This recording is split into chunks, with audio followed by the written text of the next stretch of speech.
Morning, Karen. Good morning, Steve. Lovely to talk on this subject, isn't it? It is. So we're in the compassion space, I suppose, aren't we? And Yeah. we got chatting recently, introduced by a mutual colleague, wasn't it? We did, and that was an interesting coincidence because there aren't so many people functioning in this space, and she happened to know the two of us and introduced us, and so we've been able to explore similarities and differences in the subject of compassion. But I want to say one thing briefly about compassion is the very act of speaking about it, for me, and I found for others, brings me and others into that compassionate energy, just that we're sitting here and speaking about it. However the conversation goes, we don't know yet where it's going to go. Well, I think that's really interesting, isn't it? And we decided after our last chat, well, let's just record our chat and see where that goes and see what value that might bring to other people. And I don't know about you, but more and more the work I'm doing in organisations, whether the word compassion is used, certainly words around kindness, empathy, integrity, respect, fairness and humility are coming up more and more. I'm noticing it on LinkedIn more and more. I'm noticing it on other social media platforms. I'm certainly noticing it in any work I do with clients and teams at the moment. So whatever way people are coming at it, there seems to be a great deal of interest. So I suppose in what you and I would call compassion, self-compassion, compassionate coaching, compassionate leadership. Has that been your experience as well? Yeah, I mean, I think one of the big catalysts for this is the arrival of COVID and the suffering of so many people, particularly in the area of mental health. And so that really is a real need to respond to that. And what we can offer is a very core and very effective and actually really quite a simple way of responding, if you like, to the needs of the human condition. Because you see so many posts, I do anyway in my feed, around how can we create more well-being in our organisation, prioritising well-being for our teams. What are we doing to create more well-being for our teams, given that there's so much isolation and lack of connection, different ways of working, uncertainty, on top of the normal challenges that the human condition needs to face. Yeah, I think that's really interesting, and certainly the conversations I'm often involved in are around that idea of the real human work in organisations. And certainly when I set up the company, very much it was around, how do we create and how do I help leaders and teams create a more compassionate workplace where people can stay well, thrive, achieve, and making that clear link between why that's good for well-being, why that's good for the human spirit, but also why that's good for the organisation. Yeah. Compassion is good for the bottom line, and that's a conversation I try to have more and more with organisations. And there is a plethora of research out there which shines a light on the benefits of compassion for the if you like, the performance of the human being. And we all know the performance of the human being affects the performance of the organisation. Yeah, and how do you find sometimes around awakening the conversation, if that's a term I'm going to use because I use it quite a lot. Certainly sometimes I've been working with a team, whether it wants to enhance its performance or whether there's some issues. And often I'll just ask that question to an individual or to a team, how do you want to feel? How do you want to feel at work in order to be more successful? And I mean success in the sense of I feel better, I feel well, I feel more engaged, I feel I belong, whatever somebody's particular definition of success might be. I don't try to put a definition upon that. I say, how is it you want to feel? And then we'll ask, well, if those are the things that you want to feel in order to be more successful, how do you feel now? How do you feel most of the time? And what's the gap between the two? I'm quite careful about that because it's not about having that conversation in a reckless way, but it is sometimes about nudging, I think, some vulnerability with leaders and teams to begin that conversation. I wonder what you thought about that. Yes, and it takes a lot of courage to show vulnerability, and it is so important to show vulnerability and to acknowledge personal vulnerability, even if it's not necessarily revealed to others, because if that isn't acknowledged, then the suffering continues or the lack of productivity continues. And there may not be so much motivation to make a change if there isn't an acknowledgement of this is where I am now, this is where we are now. And to also know or have some sense for each individual to know where he or she would like to be from a feelings perspective. And there's also a really interesting and very simple piece about the feelings perspective, which I'm sure you will have experienced, but I'm going to ask you as well. The piece about how we feel impacts the results that we get. So my experience, and I'm imagining you'll agree, but I'll ask you in a minute. When we feel good on a simple headline, feeling good, whatever that looks like for each individual, we perform better. We perform better individually and collectively. And then the organization simply gets better results. Is that your experience? Yeah, that certainly is my experience. Both as a director in various organisations, as a coach, certainly working with leaders and teams. But my own personal experience and the experience of that as well, it's so important because there are certain feelings we want to feel. There are certain feelings we might not want to feel. So this isn't about never experiencing the feelings you don't want to, because they can be helpful. You know, to observe those feelings can inspire us into some sort of action and reflection. I suppose for me, it's around, the questions I'll often ask is, are you feeling the things you don't want to feel more often than not? And what's the balance or the blend between the feelings you do want to feel? And that becomes a very interesting conversation around balance. And then that can often lead on to a conversation. Okay, so within this team or within this organization, what are the norms, the behaviors, the rituals, the actions that take place that might more often help you feel the things you want to feel, or lead you to feeling the things you less often need to feel? And they can be very interesting conversations, because I'm always trying to link that back to, so what impact does that have on the performance of the team? What impact does that have on your productivity? What impact does that have on well-being? And we can start looking at staff retention and all of those things as well. So I'm very much linking that towards the objectives of the business, but starting off from an emotional perspective. And that word itself, I don't know what you felt, Karen, that word itself can be quite a powerful word to use. And I've had organisations very warm to using that term, or organisations that, might find that a bit more challenging to begin with. I don't know whether that's your experience. The emotional landscape. Yeah. In that sense, I mean, it doesn't necessarily historically link hand in glove with the business world, the organizational world. Emotions sometimes historically, and I've heard leaders say, and I've heard it said, to keep your emotional world out of the workplace. That some might wish that to be true, but as a human being, it's not possible to enter into the workplace or into any other environment without bringing your emotional world with you. You come along and your emotional world comes with. So it's really about how to be with your emotional, the human condition, as I call it. And we are always going to be a mixture of the light and the dark, the parts of ourselves that we like and enjoy, and the parts of ourselves that we find challenging and painful and difficult. And this is where I find compassion can come in really handily, is to learn to have practices where we can offer compassion to the parts of ourselves that we struggle with, that maybe other people struggle with.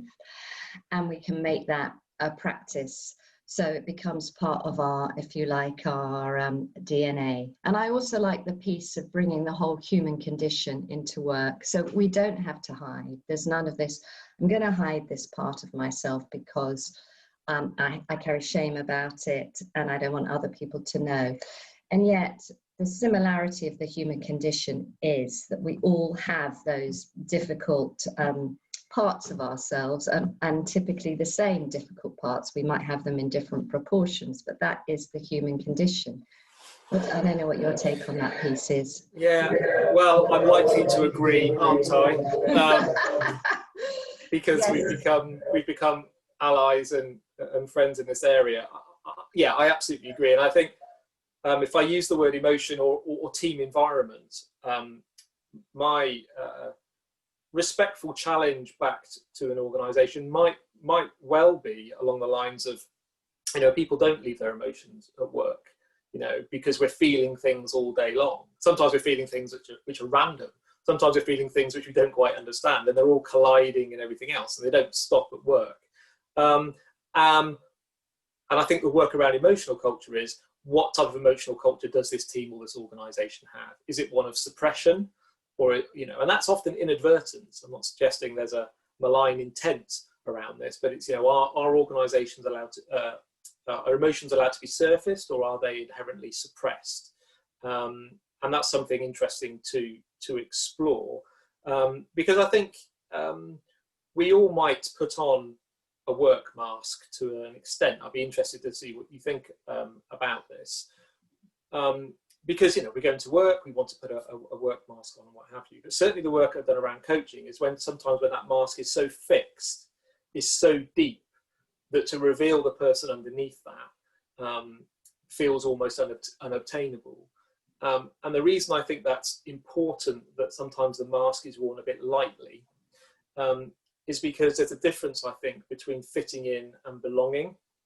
And I think sometimes those things can be misconstrued. So I'm very interested in how people and how I might feel that I belong in this team or this organisation. And to belong, that's inherently feeling respected and valued for me as an individual, rather than am I required to fit in to this culture and this environment to the detriment of revealing my own identity. And I think somewhere in the middle of that is a blend and a balance where we feel we're revealing enough of ourselves to feel seen, feel known, and to belong, rather than compromising ourselves to such a degree that we feel we have to spend a lot of time fitting in. And I'm interested a lot in that space. And I think compassionate leadership can help create an environment where that can more likely be awakened, and self-compassion about how we look after ourselves in order to feel more confident and secure in dropping the mask a bit. I've said a lot there, Karen. I'll be interested to know what you think about that. Lots to say. I'm reflecting on the piece about creating an environment, a culture of safety in order to be real and authentic. And the piece about being real and authentic includes vulnerability. And now I'm reflecting on the role that the leaders in the organisation can play in, if you like, modelling that authenticity and that realness and that humanity, and how much permission the leaders in the organisation can give to their people through simply that modelling. And I'm also, this might be a stretch. It will be a stretch, because organisational culture, for the most part, isn't really so much about bringing the whole self into the workspace. And actually, we might argue, or I might argue in this moment, that even outside of the workplace, how many human beings, if you like, bring their whole selves to their interactions with others, and how much hiding there is anyway, even outside of the workplace, even with their nearest and dearest, of parts of themselves, the parts that they might feel shame about. And I guess part of my mission is to normalise, if you like, the human condition. So those parts that, if you like, of the human being that play up can relax, because those parts of ourselves know it's normal to have parts that feel shamed, have parts that have extreme rage, or any other particular qualities. So, but step one is, let's bring some realness, let's bring some vulnerability, let's bring some humanness to the human condition, and let's know that it can be greeted with acceptance, support, nurture, compassion, which are not necessarily words we typically use. They don't normally so synonymous with the workplace. However, that is how organizations are going to thrive, and particularly now where there is so much suffering, and more than there really ever has been. And there has never been a more key time, if you like, to step into this space. I'm sure you agree with that. Well, yeah, absolutely. And there's a rich theme through what you said there for me around the notion of trust. Because I think in order for us to feel safe, whether that's to speak up, to disagree, to share our half-baked ideas and opinions, to be a bit countercultural, feel safe enough to reveal something of, to let the mask slip a bit. I think there's a lot of trust that's required in that. So I'm very interested in that trust. And I often think, for me, the word authenticity, for me, is a word to describe trust. Because how am I going to reveal more of myself unless I can trust you or this culture to the extent that I fear there won't be any significant repercussions on me? So I'm doing a constant dynamic risk assessment, aren't I, in this conversation, in this interaction, in this team. Is this safe enough for me to reveal a bit more of myself and speak up? And that's a process over time. So I think from a leadership perspective, I think it's being conscious and aware of that dynamic that's going on with individuals, I believe, most of the time, most of the day. And I think the virtual world that we're in so much now can really bring that to play in a very different way, actually, but hugely important. So I think trust is a big issue for me, and I think the behaviour and the role modelling of leaders, can absolutely have that happen. And certainly when I'm working with teams and asking them words to describe a time when you felt you had an excellent leader, or you really enjoyed working in this team, whenever it was. What did it feel like? What leadership were you experiencing? And people will often say words around, there was honesty, there was trust, there was integrity. I felt listened to, I felt heard, I felt supported. I could make mistakes, all of these things. So for me, when people describe team environments where they felt they've really been able to flourish, and a leader they've really respected, all these words are feelings and emotion orientated words, because that's the lived experience of somebody within a team. So we're talking about emotions and feelings all the time in the workplace. We just are, to whatever degree. And then when I think about from a leadership perspective, because I think leaders have a tough job to do, but what a privilege to serve others through your leadership, to look after yourself well enough so you can serve each other effectively.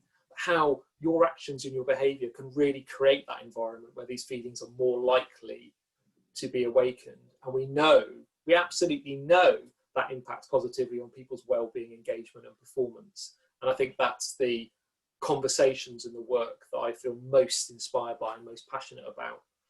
I'm assuming that's the same with you, Karen. Yeah, I mean, yes, and there was one word I think I'm sure you would have in your repertoire, but what came strongly to me, I'm not sure whether you mentioned it specifically, is the piece about the caring leader and the team feeling really that they are cared about.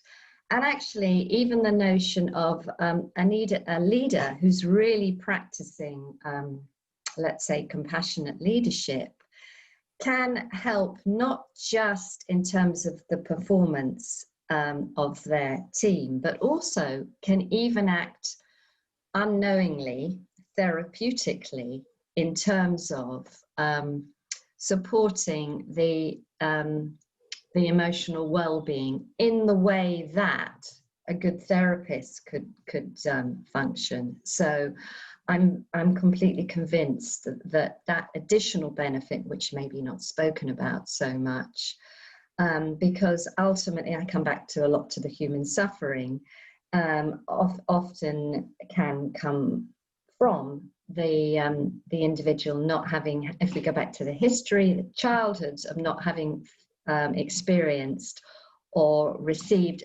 felt, you know, well parented, well enough parented, not having experienced good enough parenting, not having experienced caring. There's a lot of trauma in the world, developmental trauma and incidental trauma. And yeah, a good leader can actually create that caring environment and can also, knowingly or unknowingly, recreate a good family, because ultimately, in a sense, a team is a manifestation of a family in a different format, the family of origin, but can recreate that and can provide that kind of therapeutic healing, which is an additional benefit that can come from great leadership. So that's really interesting then. So to clarify, you're not saying that leaders are therapists, but that by a more caring, supportive, compassionate leadership style and approach, there are what could be described more therapeutic benefits, if you like. I am saying that, yes. I'm not saying that they're and it's not their job to be, they may be counsellors and therapists, but their job is to lead their team. They may have had historically been a counsellor or therapist, but I'm not speaking about that. I'm talking about just simply that being in that environment of caring and offering appreciation. And you know, that doesn't mean that challenge isn't present, but it can be offered in a way that is caring. And I'm going to use maybe some softer language, nurturing. That combination of nurturing, supportive challenge can really support the individual and the team to flourish when they're really clear that their leader is really loyal to them and really cares about them. Actually, I feel quite moved even saying this. It's interesting, isn't it? This is what I'm saying about, for us, having this conversation. It can, I know it will be for me, quite moving just to share what's possible and what can happen. Absolutely. And if you think about some of the origins of compassion as a word or a definition, you know, what we find in there is about the understanding and awareness of suffering in others, to bring pity and mercy to some degree. And I think from a leadership perspective, from an organizational climate, if we brought that into a more contemporary way of thinking, would be understanding that people can go through pain and suffering as part of living a rich and full life, and that in the workplace that can play out in all sorts of ways. But there's something about wanting to not exacerbate and create an environment where suffering is more likely, and being inspired to alleviate suffering is something quite important, I think. And I don't know about you, but if I look at LinkedIn posts, wondering why my video hasn't had more views, Karen, I'll look at the ones that do, and the posts that collect tens of thousands or hundreds of thousands likes and views. And more often than not, it's about people wanting to comment on kindness or lack of kindness, or seeing something that's made them feel that was hugely compassionate, or that was just a lovely thing that person A did for person B. And quite often, and with LinkedIn being a business community, you know, LinkedIn posts are full of that. So I think we are really interested in compassion and kindness. We really respond to it positively, and we have a view where we either don't experience it, or we are observing other people not experiencing it. So I think we're very alive to it. I think we're very conscious about it, and I think we have an opinion about it. So for me, it's, well, that's absolutely important that we consider that within the workplace as well. Yeah. And my personal vision, if you like, my mission to contribute to the world is about creating environments where our practice, our common ways of being, our habitual ways of being are ones of compassion towards ourselves and compassion towards others. And that, for me, is a world changer, a life changer, a piece of transformation. And I know from maybe 20 years of coaching that really all of that is simply just a habit. We can simply get into the habit of compassion. For me, starts with ourselves. Giving compassion to myself any and every opportunity. If I'm in a piece of suffering, what's good about that? It's an opportunity for me to offer compassion to myself, and getting into, and the more I'm in the habit of giving compassion to myself, I'm naturally giving compassion to others. So I need to learn a few tools and techniques, perhaps, on how to do it. Maybe I didn't grow up learning compassion. I don't think it's taught at schools. It wasn't taught at schools when I was there. Although Jeff Weiner has started a project to bring compassion. Jeff Weiner, the CEO of LinkedIn. He has started a project to bring compassion into all elementary schools in the US. And be nice to have it here, but it's one thing at a time. I mean, you know, you start with one community, one environment, and for us it is in the workplace, because we can reach a lot of people through the workplace, and we have a history of being in the workplace. So we're not, I'm not a teacher. I don't know if you're a teacher, but to the schools environment, but I do care about young people learning these skills. Yeah, I think what's interesting, I mean, I would agree, and interesting about that is that there are some leading leaders in the business world that are proponents of compassionate leadership, and we'll talk in those terms and around that. And I wonder then, thinking about a future conversation, Karen, it might be more to focus on what I believe is the foundation, certainly from the work that I'm in around compassionate leadership, is self-compassion. You know, and I wonder for a future conversation whether that's something that we explore a bit more. Certainly my definition of self-compassion is the intentional and proactive self-care to build and protect personal well-being and resilience. Now, that may not be everybody's chosen term, and there'll be lots of definitions, but in terms of when I was thinking about what does that mean in terms of a model of compassionate leadership, that's where I went. But the spirit around that is we need to be well in all of the ways that wellness might mean. We might get into that at our next conversation, in order to serve others. And I think for me, and this is where sometimes I'll have discussions around servant leadership. I think there's a lot to admire around that approach. But for me, my coaching or my work is always around ensuring that people can serve others well, to ensure leaders can serve well, but not to their own detriment. You know, this isn't about a burn out as quickly as you can. This is about protecting yourself, nurturing yourself, looking after yourself for the long term, in order that you can effectively serve and lead others with compassion. I just wonder whether that's a conversation you think maybe we could have at our next video, if we have another one. Definitely. Yeah. Practices, how you're going to put it into practice. And ultimately, there is an education job, a learning, and of finding the compassion-focused practices, compassion-focused ways of being that work for each individual, work for each organization, work for each team. And they're quite individual, but there are some commonalities. So it would be good, invaluable to discuss those and to share some practices as well. So that we can, because our mission collectively is to spread the word, isn't it, to raise awareness and to enroll more and more organizations in this mission. And for me, it's very much like a calling. I kind of sense that it is for you. We haven't spoken about that too much, but I sense that is for you. Yeah, absolutely. I think for all sorts of reasons, but maybe that's another conversation itself. But I would agree with you. It absolutely is. It is a calling, and I think that comes from experiencing personally workplaces which I would say, you know, have been high on compassion, high on kindness, workplaces and teams where that's not been the case.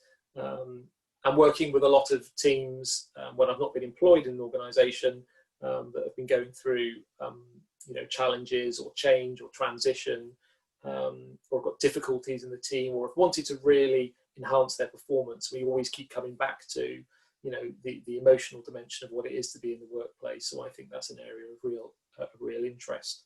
And absolutely, I remember when I was talking about setting up the company, it was very clear. It was, you know, we're going to build a global community of compassionate leaders. You know, that was absolutely what we're looking to do. And of course, there is compassion out there now. I've experienced leadership, which has been tremendous, and the legacy of being led by some of those people in my career has been hugely powerful. So I'm not suggesting for one that compassion isn't out there, and therefore we need to have this brand new thing. I think it's about helping a paradigm shift away, I think, from compassion maybe being seen as something soft, something nice to have, a bit fluffy, all of those things. But actually, no, I think it's really about underlying it as a principle. It's powerful. It takes courage to lead in that way. And the impact on the workplace, on individuals, and the overall objectives of the organisation can be significant. So I think for me, it's about how do I help make that translation to something operational, practical, and tangible for the workplace. That's absolutely what I aspire to do. And the word powerful and compassion, and I've listened recently to conversations where it's linked, the concept of fierce compassion, the two words have been brought together. Yeah. The yin and the yang, so compassion can be yin, very gentle, nurturing, supportive, but even more powerful is to have the yang, the powerful, the action taking, the fierce compassion, if you like, that might, in simpler, less fierce terms, that's the challenge, or in order to support the individual to develop. It's not just simple complacency. It is, how can we challenge this and do it in a way that is effective? Just listening to you there, I just wrote down fierce compassion, and I just feel, our next video maybe is something around the foundations of compassion, around self-compassion. It feels like there's something else in there about exploring this idea of fierce compassion. I like that as a term. I feel quite inspired about exploring that a bit further with you in the future. And it's been really good to talk to you today and have this conversation, Karen. I've really valued it and benefited from it. I hope anybody listening in, that's given them value as well. And I'm really looking forward to our next conversation. Is there anything you would like to say before we kind of finish up? Yeah, the value of sharing and exploring the subject and how the notion develops just simply through chatting and having the opportunity to know that we can share this with others who can look at this, and that can bring ideas and further inspiration into this, on the theme of compassion, into their workplaces, just simply through listening to hearing what we are sharing.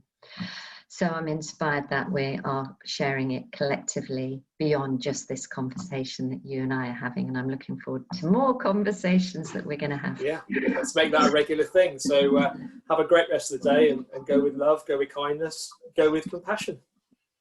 Exactly the same to you. Thank you so Take care. much. Bye. See you. Bye.